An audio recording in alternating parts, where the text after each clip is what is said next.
আল্লাহ কোরআনে পাকের মধ্যে আয়াত নাযিল করেছেন, আল ইয়াউমা আকমালতু লাকুম দীনাকুম ওয়া আতমামতু আলাইকুম নি'মাতি ওয়া রাদিতু লাকুমুল ইসলাম দীনা। আল্লাহ বলেন, বন্ধু হাবিব, আপনি কষ্ট স্বীকার করে, আপনি নির্যাতন স্বীকার করে যে ইসলাম ধর্ম আপনি প্রচার করেছেন, ইসলামের বাণী আপনি মানুষের দুয়ারে দুয়ারে পৌঁছে দিয়েছেন, আমি আল্লাহর ওয়াহদানিয়তের বাণী পৌঁছে দিয়েছেন, আমি আল্লাহ ওই ধর্মকে নিয়ামত দিয়ে পরিপূর্ণ করে দিলাম। বড় করে বলুন সুবহানাল্লাহ। এই আয়াত যখন নাজিল হলো, লক্ষ লক্ষ সাহাবায়ে কেরাম খুশিতে আত্মহারা। এমন সময় সাইয়েদনা সিদ্দিক আকবর রাদিয়াল্লাহু তাআলা চোখের পানি ছেড়ে দিয়ে কান্না করতে লাগলেন। তখন সাইয়েদনা সিদ্দিক আকবর রাদিয়াল্লাহু তাআলা সঙ্গে সাথে আসলেন। ও সিদ্দিক আকবর, আপনি কান্না করতেছেন কেন? কান্নার কারণটা কি? আজকে তো আল্লাহ ইসলাম ধর্মকে পরিপূর্ণ করে দিয়েছেন।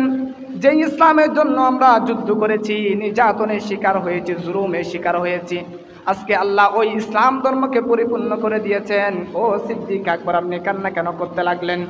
তখন সাইয়েদনা সিদ্দিক আকবর রাদিয়াল্লাহু তাআলা আনহু বলেন, ও আমার সঙ্গী সাথীরা, শুনো শুনো, আল্লাহ যেহেতু ইসলামকে পরিপূর্ণ নিয়ামত দিয়ে অপরিপূর্ণ করে দিয়েছেন, আল্লাহ যেহেতু ইসলামকে নিয়ামত দিয়ে পরিপূর্ণ করে দিয়েছেন, সুতরাং আমার মনে হচ্ছে অতি শীঘ্রই আল্লাহ রাসূল দুনিয়া থেকে বিদায় গ্রহণ করবে। এই ব্যাখ্যা যখন সাইয়েদনা সিদ্দিক আকবর রাদিয়াল্লাহু তাআলা আনহু সঙ্গী সাথীদেরকে শুনিয়ে দিলেন, তখন লক্ষ লক্ষ সাহাবায়ে কেরাম চোখের পানি জেরে জেরে কান্না করতে লাগলেন, কান্না শুরু করলেন। আরাফাতের ময়দানের মধ্যে কান্নার রুলের মধ্যে ভেসে যাচ্ছে, সবাই কান্নাকাটি করতে লাগলেন। এমন সময় আল্লাহর রাসূল সাল্লাল্লাহু আলাইহি ওয়াসাল্লাম আবার দাঁড়িয়ে গেলেন। আমার নবী বলেন, উম্মার উম্মত শুনো শুনো, আমি নবী দুনিয়া থেকে বিদায় গ্রহণ করব, আমি নবী দুনিয়া থেকে চলে যাব, আমি আল্লাহর সাথে দিদার করতে যাব। কিন্তু আমার উম্মত, আমি তোমাদেরকে একা রেখে যাব না, আমি তোমাদেরকে অসহায় করে যাব না।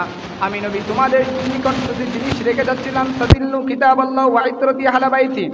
আমি নবী তোমাদের নিকট দুটি জিনিস রেখে যাচ্ছি, আখুস্তুম বিহি, ওই দুটি জিনিসকে তোমরা মজবুত সহকারে আঁকড়ে ধরবে, তোমরা শক্তভাবে আঁকড়ে ধরবে, লান তাদিল্লু, কখনো পথভ্রষ্ট হবে না। বড় করে বলুন সুবহানাল্লাহ। দেখেন, আমার নবী করিম সাল্লাল্লাহু আলাইহি ওয়াসাল্লামের শেষ ভাষণ, আখিরি ভাষণ, দুনিয়া থেকে কিছুদিন পরে দুনিয়া থেকে বিদায় গ্রহণ করবে। এর আগে আমার নবী করিম সাল্লাল্লাহু আলাইহি ওয়াসাল্লাম উম্মতদেরকে ওসিয়ত করতেছেন, আমার উম্মত, আমি চলে যাওয়ার পর তোমরা দুটি জিনিসকে মহব্বত করবে, আখুস্তুম বিহি, শক্ত করে ধরে রাখবে, দৃঢ়ভাবে ধরে রাখবে, কিতাবাল্লাহ ওয়া ইতরাতি আহলা বাইতি, একটা হলো আল্লাহর কিতাব আর একটা হলো আমি নবীর আহলে বায়াত। বড় করে বলুন সুবহানাল্লাহ।